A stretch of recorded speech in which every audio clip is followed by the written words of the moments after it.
Some enemies do not wait outside your door. They wait beneath the place where you believe you are safest. Every night at exactly 2:17 a.m., Vincent Romano opened his eyes with the same sharp pain tearing through his back, forcing the powerful Mafia Boss to sit upright before he could even catch his breath. The first time it happened, he blamed exhaustion after a week of endless meetings. The second time, he blamed stress. By the end of the second month, even Vincent had stopped pretending he understood what was happening. The strange pain appeared only after several hours of sleep, always at the same time, always inside his own bedroom, and always disappeared gradually after he stood up and walked around the room. Some of the best physicians in New York had examined him. They ordered blood tests, imaging scans, neurological evaluations, and every routine examination modern medicine could offer.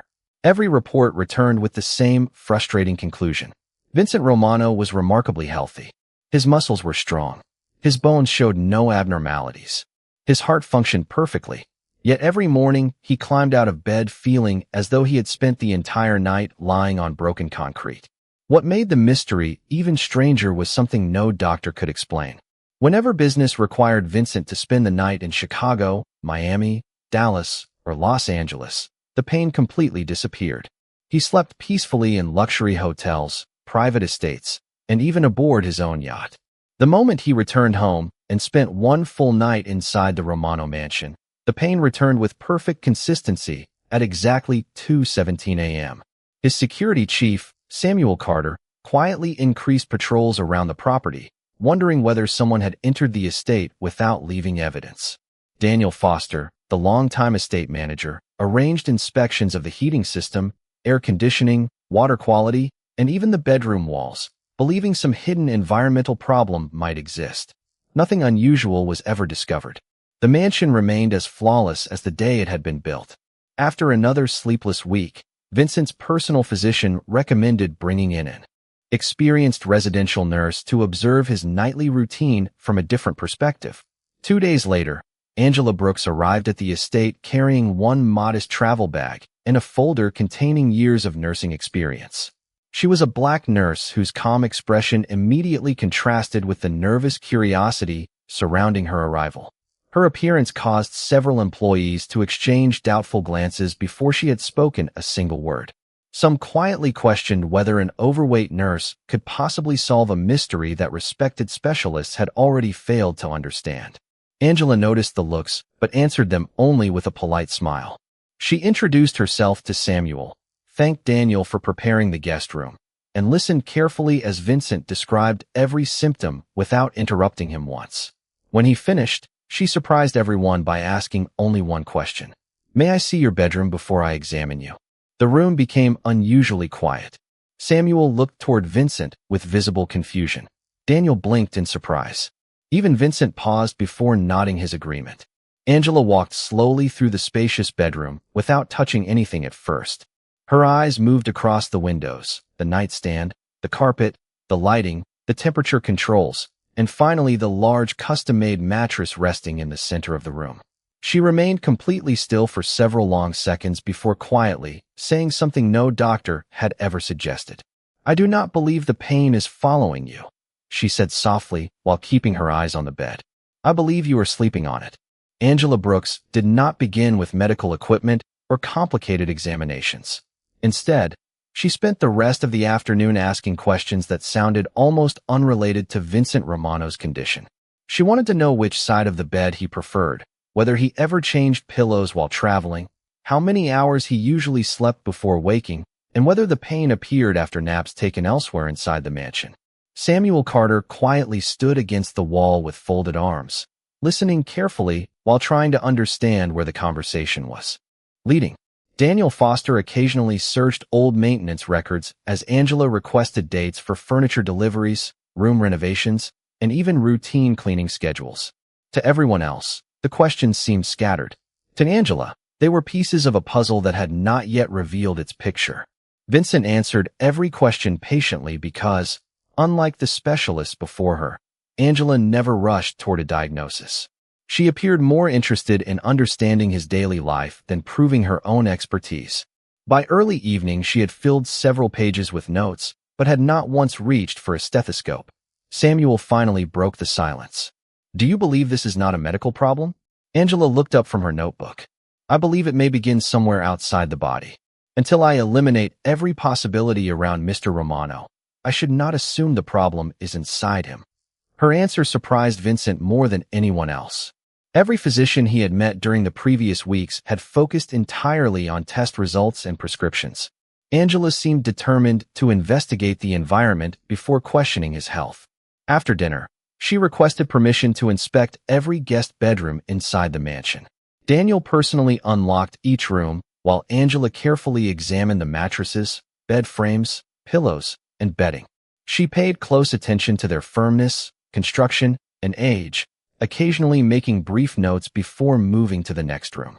Nearly 2 hours later, she returned to the master bedroom without saying a word. Samuel watched as she walked slowly around the custom-made mattress once again. What are you looking for? He finally asked. Angela smiled politely. Patterns. Samuel glanced toward Vincent with visible uncertainty. I still do not understand. Angela placed her notebook on the nightstand before speaking. Mr. Romano has slept comfortably in hotels, private homes, and even aboard his yacht.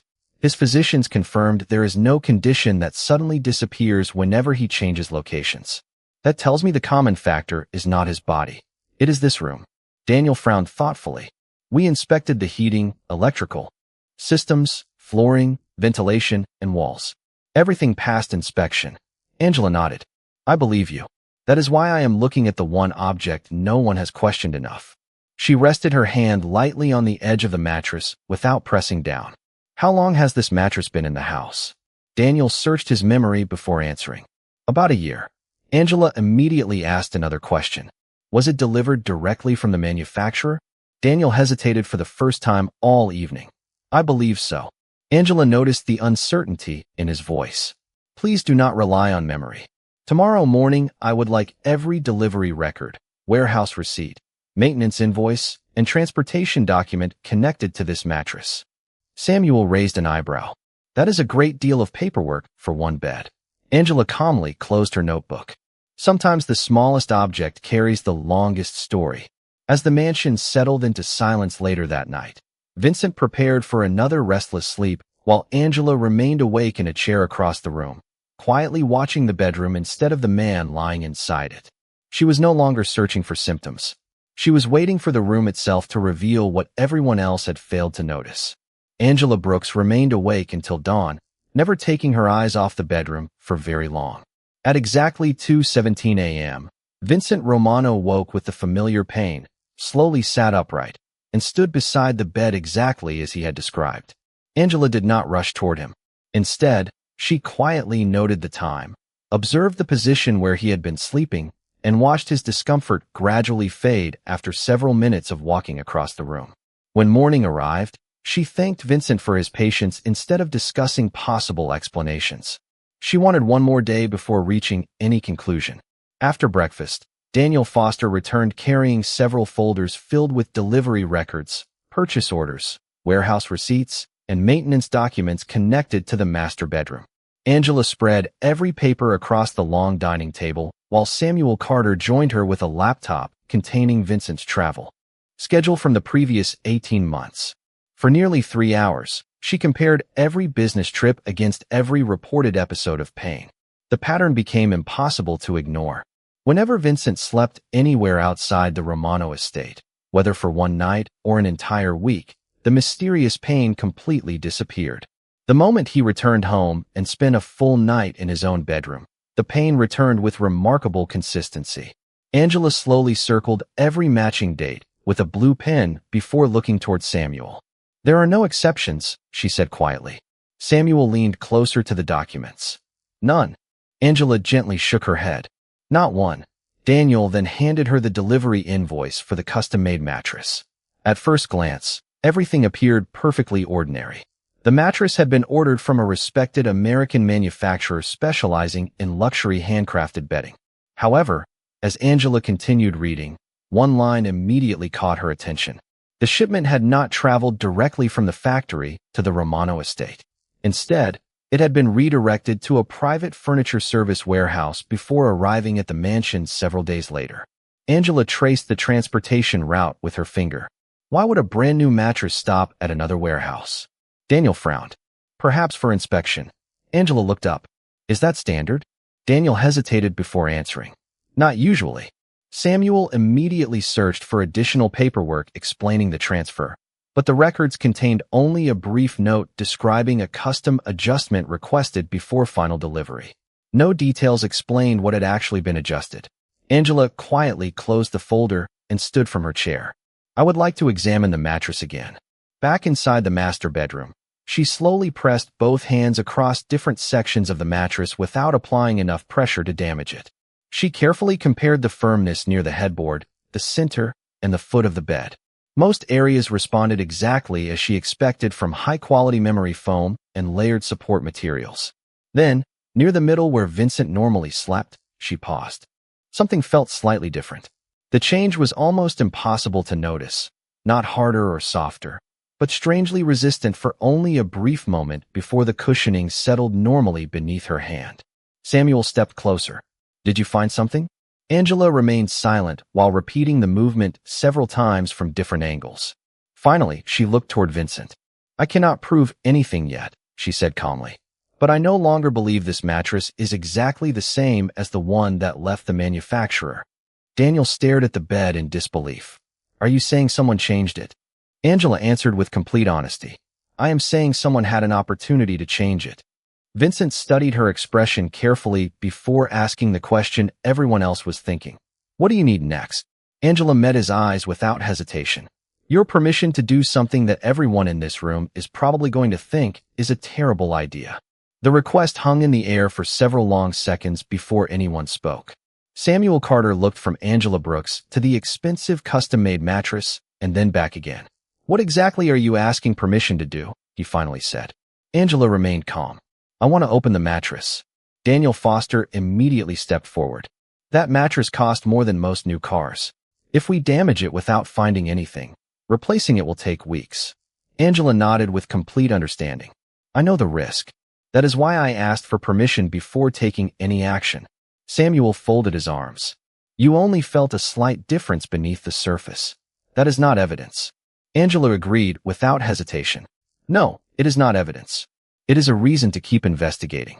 Vincent Romano quietly studied the woman standing beside his bed. Since arriving at the estate, she had never exaggerated a conclusion, never claimed certainty before proving it, and never asked anyone to trust her without explaining her reasoning. Every step she had taken followed the same careful pattern. She observed. She compared. She verified. Only then did she speak. Vincent finally broke the silence. Tell me why you believe opening the mattress is necessary. Angela gently placed one hand on the edge of the bed. Your physicians eliminated a medical cause. Your travel history eliminated coincidence. The records revealed an unexplained stop at a private warehouse before this mattress arrived here. Yesterday, I found an area beneath the surface that does not respond like the rest of the mattress. None of those facts proves there is something hidden inside, but together they justify one final inspection. Daniel still appeared uncertain. Could we send it back to the manufacturer instead? Angela slowly shook her head. If someone deliberately changed this mattress after it left the factory, sending it away first creates opportunities for evidence to disappear. If there is nothing inside, we lose only a mattress. If there is something inside, we preserve the truth exactly where it has remained for the past year. The room became quiet again. Samuel looked toward Vincent. This decision is yours. Vincent walked to the window overlooking the estate grounds. For weeks, he had trusted specialists, expensive equipment, and complicated reports. None of them had brought him any closer to an answer. The only person who had uncovered a consistent pattern was standing behind him with nothing more than patience, careful observation, and a notebook filled with ordinary questions. He turned around and walked directly toward the bedroom closet. After opening a storage drawer, he removed a small utility knife used by the maintenance staff for unpacking deliveries. Without saying a word, he placed it gently into Angela's hand. Daniel stared in disbelief. Samuel quietly stepped closer, preparing to document whatever happened next. Angela accepted the knife carefully, almost respectfully, as though she understood the trust Vincent had just placed in her. Before making the first cut, She asked Samuel to photograph the mattress from every angle. She requested that Daniel record the date and time in writing. She also asked Vincent to remain inside the room as a witness so that every step would be transparent from beginning to end. Only after everyone agreed did Angela kneel beside the mattress. She carefully located a seam, hidden beneath the lower edge where any opening could later be examined without disturbing the entire structure. Taking one slow breath, she guided the blade through the stitching with remarkable precision. The fabric separated only a few inches, revealing the first layer of protective padding beneath. Angela gently pulled the material apart with her fingertips, then suddenly stopped moving. Her eyes remained fixed on something buried deeper inside the mattress, and without looking away, she quietly whispered, "There is definitely something here." No one moved. Samuel Carter slowly lowered his camera after taking the final photograph, while Daniel Foster instinctively stepped closer before stopping himself. Angela Brooks remained perfectly still, her fingers gently holding apart the narrow opening she had created in the mattress. She did not reach inside immediately because she wanted every movement to be witnessed. "Please take another photograph," she said quietly without taking her eyes off the opening. Samuel documented the exposed layers exactly as she requested. Only then did Angela carefully separate the protective padding another inch. A faint metallic reflection caught the light. She reached inside with extraordinary care and slowly withdrew a single sewing needle, placing it on the clean white sheet beside the mattress without saying a word. The room fell completely silent. Daniel stared at the tiny object in disbelief. "How could that possibly be inside a brand new mattress?" he whispered. Angela did not answer. Instead, she looked back into the opening with the same focused expression that had guided every step of her investigation. "There is more," she said softly. Samuel immediately placed an evidence bag on the bedside table. Angela accepted it, sealed the first needle inside, and requested another photograph before continuing.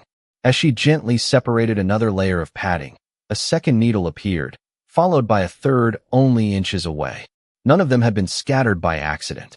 They had been positioned with deliberate spacing beneath the upper comfort layers where they remained almost impossible to detect during a routine inspection yet capable of creating increasing pressure after several hours of continuous wait.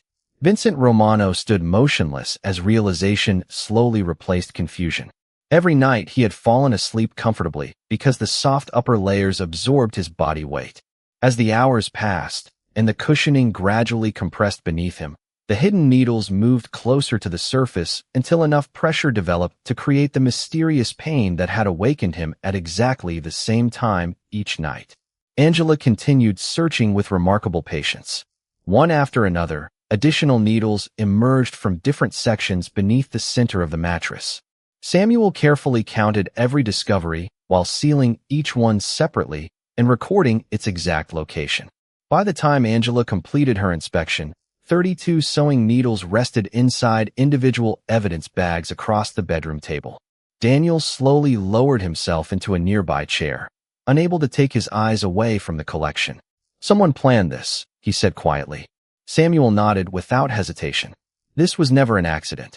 Angela finally stepped back from the mattress and placed the utility knife on the nightstand. "The pattern explains everything," she said. The pain only appeared after several hours because the upper padding needed time to compress. Hotels never caused the problem because the altered mattress existed only in this room. Vincent looked toward the open mattress before turning to Angela. "You found what every specialist missed." Angela gently shook her head. "The physicians were looking for illness because they were asked to solve a medical mystery. I was asked to observe your daily routine. We were solving different questions." Her quiet answer filled the room with a deeper understanding than celebration ever could. Samuel gathered every evidence bag with meticulous care before looking directly at Vincent. "From this moment forward, this is no longer only a health concern. It is an investigation." Vincent slowly nodded, his expression calm but unmistakably determined. "No one leaves the estate with these records," he said. "Secure every document connected to this mattress. Every delivery receipt, every warehouse record, and every maintenance report. Somewhere between the manufacturer and this bedroom, someone transformed an ordinary mattress into a carefully hidden trap, and I intend to learn exactly who believed they could hide the truth beneath the place where I was supposed to sleep safely. Samuel Carter began the investigation before anyone left the bedroom. Every evidence bag containing the recovered sewing needles was carefully labeled, photographed, and placed inside a locked case.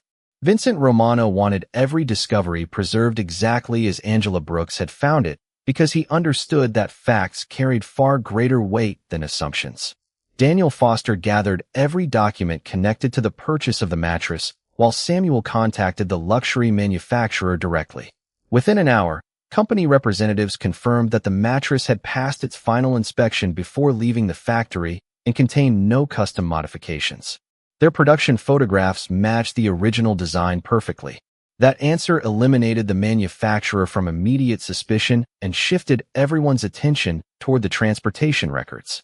Angela quietly joined Samuel and Daniel inside the estate office, where invoices, shipping manifests, warehouse receipts, and delivery confirmations covered the large conference table. She did not search for names first. She searched for interruptions. Every object has a journey, she said softly. Problems usually begin where the journey changes. Samuel followed her reasoning and traced the mattress from the factory to the Romano estate. The route appeared ordinary until one document stopped them all. Before reaching the mansion, the mattress had spent 3 days inside a private furniture service warehouse for what was described as a custom adjustment. Daniel frowned immediately. I never requested any adjustment. Samuel compared that invoice with the original purchase order. The manufacturer had received no request for additional work. The adjustment existed only after the mattress entered the warehouse. Angela quietly pointed to another detail. The receiving signature authorizing. The warehouse transfer looked similar to Daniel's handwriting, but was not identical. The letters leaned differently, and the spacing between words was unusually narrow. Samuel immediately contacted a document examiner who agreed to conduct a preliminary comparison. While waiting for the results, he called the warehouse manager, who searched archived delivery records from the previous year. The manager confirmed that the mattress had indeed arrived for special handling, but admitted he could not remember what work had actually been performed because outside consultants occasionally supervised luxury orders. One name quickly appeared in the archived visitor log. Richard Hale. Daniel looked genuinely surprised. Richard had worked temporarily as an outside property consultant during the estate renovation, coordinating deliveries from multiple vendors before his contract ended months earlier. Samuel requested additional warehouse records. Although most security video had long since been erased under normal retention policies, employee access logs remained available. They showed Richard signing into the warehouse on the exact afternoon the mattress had arrived, and leaving several hours later after every technician assigned to that section had already finished for the day. Angela studied the timeline without saying a word. Then she quietly slid every document into perfect chronological order. The factory built a normal mattress, she said. The warehouse received a normal mattress. The estate received a different mattress. Vincent slowly nodded as each piece settled into place. Opportunity, he said thoughtfully. Samuel agreed. Now we know where the change happened. The next question is who benefited from it. Angela closed the final folder before looking toward Vincent. The answer is probably waiting inside the people, not the paperwork. Samuel gathered every record into a single investigation file and locked it beside the evidence case. For the first time since the mysterious pain had begun, the uncertainty surrounding the case started to disappear. They no longer searched for an invisible illness. They were following a trail deliberately left behind by someone who believed that a carefully hidden secret would never be uncovered. Richard Hale agreed to meet Samuel Carter the following afternoon, believing the discussion concerned closing paperwork from the renovation project completed months earlier. The meeting took place inside a quiet conference room at the Romano Foundation rather than the mansion. Vincent Romano wanted every conversation handled professionally, and he wanted every fact supported by evidence before reaching any conclusion. Angela Brooks was not invited because she had already done what she came to do. She spent the morning checking on Vincent's recovery, reviewing his medication schedule, and confirming that he had finally enjoyed a full night of uninterrupted sleep after the damaged mattress had been removed. She never asked how the investigation was progressing because she believed that once evidence existed, it should be allowed to speak for itself. Inside the conference room, Samuel began with simple questions about furniture deliveries during the renovation. Richard answered comfortably, describing contractor schedules, warehouse coordination, and supplier inspections with the confidence of someone who believed the past had already disappeared. Only after several minutes did Samuel place the first photograph on the table.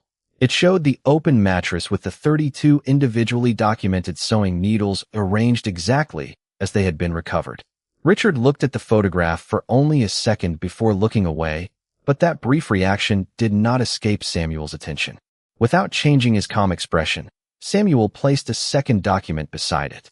The warehouse visitor log clearly showed Richard signing into the private furniture warehouse on the same afternoon the mattress had arrived for its unexplained custom adjustment.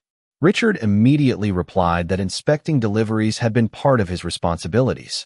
Samuel nodded politely before sliding another document across the table. This time, it was the preliminary handwriting comparison showing that the authorization approving the warehouse adjustment closely matched Richard's handwriting rather than Daniel Foster's. Vincent remained silent until Richard finished reading every page. Then he spoke in an even voice. "No one here has accused you of anything. We are giving you an opportunity to explain evidence before someone else reaches their own conclusions." The room became quiet. Richard slowly leaned back in his chair and folded his hands together. For several long moments, he said nothing. Samuel then produced one final document. Financial records obtained through the warehouse accounting department showed that Richard had authorized an unusual cash payment to a temporary upholstery technician during the exact week the mattress had passed through the facility. The technician later confirmed that he had been instructed to open the mattress, place objects beneath the upper comfort layers, carefully reseal the stitching, and never discuss the work because it was supposedly part of a confidential luxury customization requested by the client. Richard closed his eyes for a brief moment before speaking. "It was never supposed to become something serious," he admitted quietly. "Someone approached me with an offer. They wanted Mr. Romano exhausted during an important business negotiation. They believed constant sleep disruption would affect his judgment without creating obvious injuries. I convinced myself it would only be temporary." Vincent listened without interrupting. There was disappointment in his expression, but no anger. "You believed inconvenience carried no consequences," he said calmly. Richard lowered his head. "I was wrong." Samuel closed the investigation file with quiet certainty. The evidence had formed a complete chain from the manufacturer to the warehouse and finally to the bedroom. Nothing depended upon guesses anymore. Before leaving the room, Vincent paused beside the conference table. "Do you know what defeated this plan?" he asked. Richard remained silent. Vincent answered his own question. "Not money. Not influence. Not power. A nurse who paid attention when everyone else accepted the obvious." At that very moment, unaware that the truth had finally come to light, Angela quietly finished organizing medical records in the estate clinic, believing she had simply done the job she had been entrusted to do with honesty, patience, and care. The investigation reached its conclusion with remarkable calm.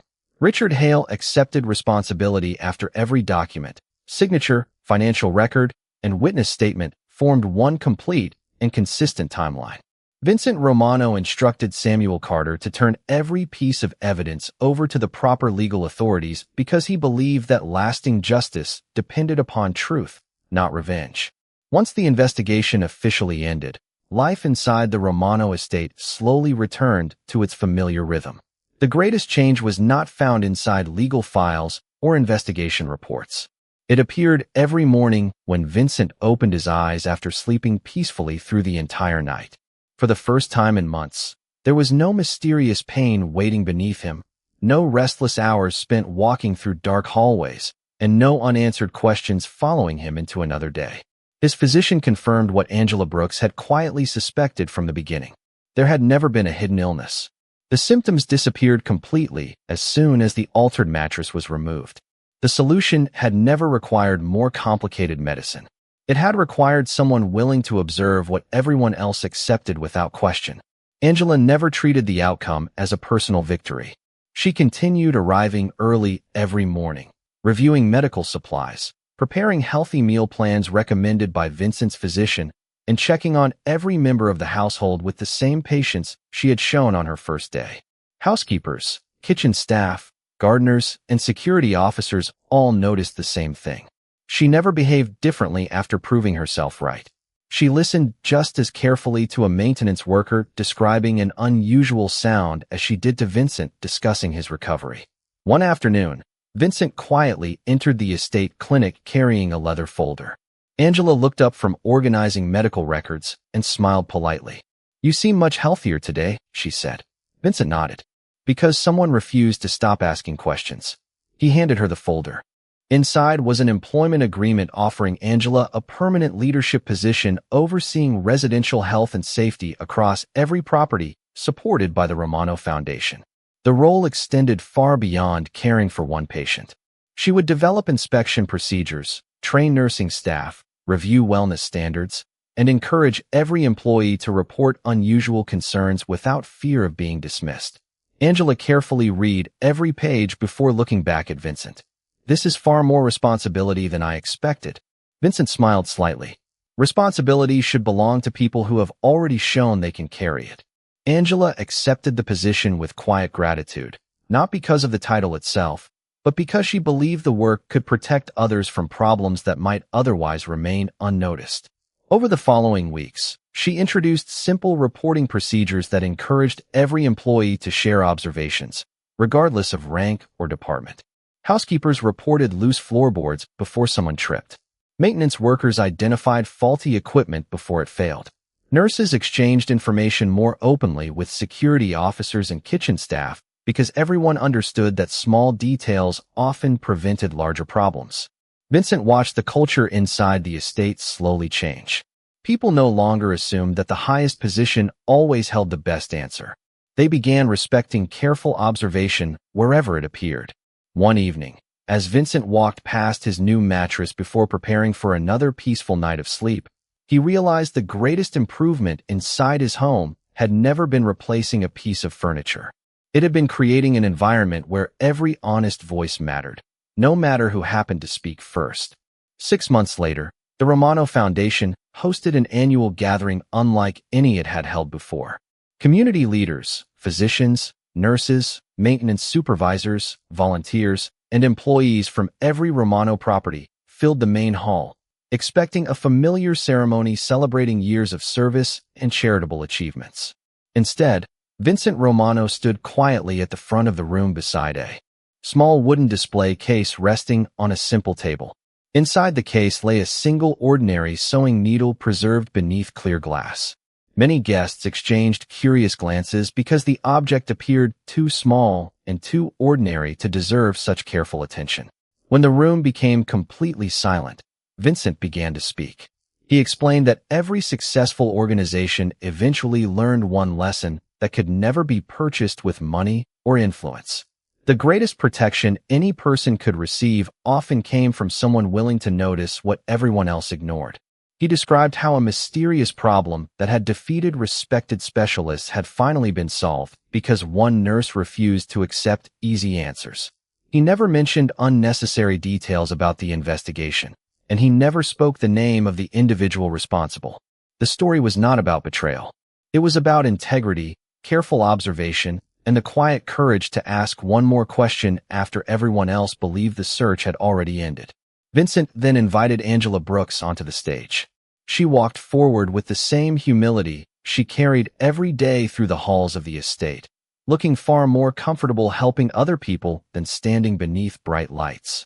Vincent presented her with a newly established honor called the Careful Observation Award, an annual recognition that would forever celebrate employees whose patience, professionalism, and attention to detail protected the well-being of others.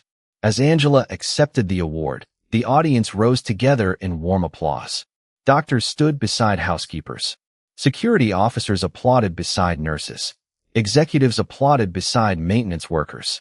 For a few unforgettable moments, every title disappeared, leaving only respect for someone whose character had quietly changed an entire organization. When the applause finally settled, Angela stepped toward the microphone and spoke with the same calm voice everyone inside the estate had come to admire. "People sometimes believe that caring begins with having the right answer," she said gently. "I believe caring begins with paying close attention and respecting every Question until the truth reveals itself. Her words were brief, but they reached every corner of the room. After the ceremony ended, guests continued discussing the story, not because of the mystery that had been solved, but because of the lesson it carried into their own lives.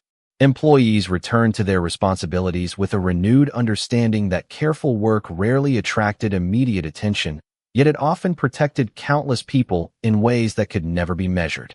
Later that evening, Vincent walked through the peaceful halls of the estate before pausing outside the bedroom where restful sleep had finally become ordinary again. He smiled as he noticed Angela finishing one last routine inspection before heading home, giving the same careful attention to small details that had guided her from the very beginning. Nothing about her had changed after receiving recognition. She still listened first, observed patiently, and spoke only after understanding the facts. Vincent quietly realized that the strongest foundation any home could ever possess was never built from stone, steel, or wealth. It was built by people whose honesty remained steady when appearances invited easier conclusions. And from that day forward, everyone who heard their story remembered what true dignity looked like.